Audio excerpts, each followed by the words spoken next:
और इसी बीच बड़ी खबर प्रयागराज से है, जहां उपद्रवियों पर पुलिस ने एक्शन लिया है। उपद्रवियों ने कान पकड़कर माफी मांगी। एएसपी के कार्यकर्ताओं ने ये तोड़फोड़ की थी। उपद्रवियों पर अब गैंगस्टर के तहत कार्रवाई की जाएगी और उनके ऊपर एनएसए भी लगाया जाएगा। जरा प्रयागराज के इन्हीं उपद्रवियों की, जिनकी तस्वीर आपको दिखाई, अब हालत जरा देखिए। उत्तर प्रदेश के अंदर उपद्रवियों का हाल क्या किया जाता है। जो अभी तक उन्मत्त होकर के सड़कों पर तोड़फोड़ मचा रहे थे, अब वो पुलिस के सामने मुर्गा बनकर के कान पकड़ करके बैठे हैं। ये एक्शन लिया गया है प्रयागराज के उपद्रवियों पर, और ये तस्वीर भी है, एक नजीर भी है, उदाहरण भी है उन लोगों के लिए जो कि उत्तर प्रदेश में दंगा फैलाने की या उपद्रव करने की मानसिकता भी रखते हैं कि अंजाम कहां से कहां तक लाया जा सकता है। भीड़ जुटाई, गाड़ियां तोड़ी, गाड़ियां पलटाई, आग लगाई, पुलिस पर पत्थर बरसाए, जमकर हंगामा काटा। ये आजाद समाज पार्टी के समर्थकों की अराजकता है।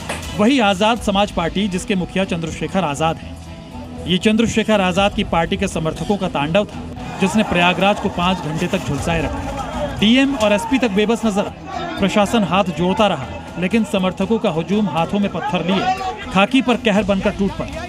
देखिए कैसे पहले पुलिस की सरकारी गाड़ियों को घेरकर उन्हें हिलाया गया और फिर जोर लगाकर उन्हें पलट दिया गया। इतना ही नहीं, कई गाड़ियों में आग लगाकर उन्हें फूंक दिया गया और प्रशासन चुपचाप देखता रहा, क्योंकि अराजकता करने वाले कार्यकर्ता पुलिस पर हावी हो चुके थे।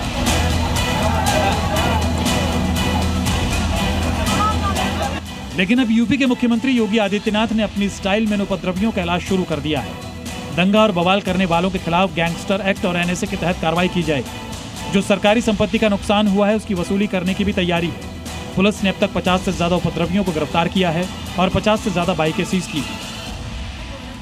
दरअसल कल नगीना से सांसद चंद्रशेखर आजाद प्रयागराज में एक पीड़ित परिवार से मिलने जा रहे थे, लेकिन पुलिस ने सुरक्षा का हवाला देते हुए उन्हें प्रयागराज सर्किट हाउस में ही रोक दिया था, जिसके बाद चंद्रशेखर के समर्थकों ने बवाल शुरू कर दिया। सैकड़ों की संख्या में उग्र समर्थकों ने जमकर उत्पात मचाया। चंद्रशेखर को पुलिस के रोके जाने के बाद समर्थकों ने नाराज होकर बवाल मचाया, लेकिन ये नाराजगी देखते ही देखते हिंसा में तब्दील हो गई।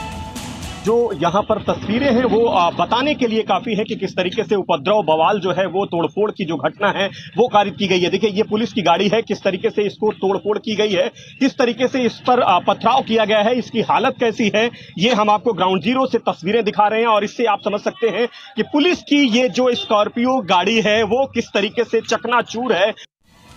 लेकिन अब इन्हीं के खिलाफ लगातार एक्शन हो रहा है। तोड़फोड़, आगजनी करने वाले लोगों पर हंटर चलाया जा रहा है।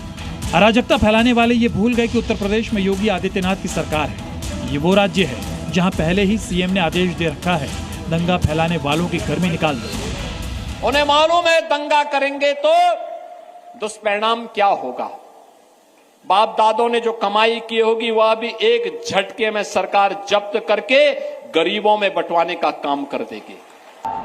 अगर सरकारी संपत्ति को और व्यापारियों के प्रतिष्ठान को किसी ने आग लगाई तो उसकी भरपाई करते करते उनकी 7 पीढ़ियां चली जाएंगी, लेकिन भरपाई नहीं कर पाओगे। अब ठीक वैसा ही हो रहा है। प्रयागराज में हुई अराजकता के एक एक चेहरे की पहचान की जा रही है। सीसीटीवी फुटेज खंगाले जा रहे हैं। वायरल वीडियो को सबूत में तब्दील किया जा रहा है और योगी फोर्स आरोपियों की संपत्तियों को सील करने और जरूरत पड़ी तो बुलडोजर चलाने की तैयारी में है। मोहम्मद गुफरान, प्रयागराज, जी मीडिया।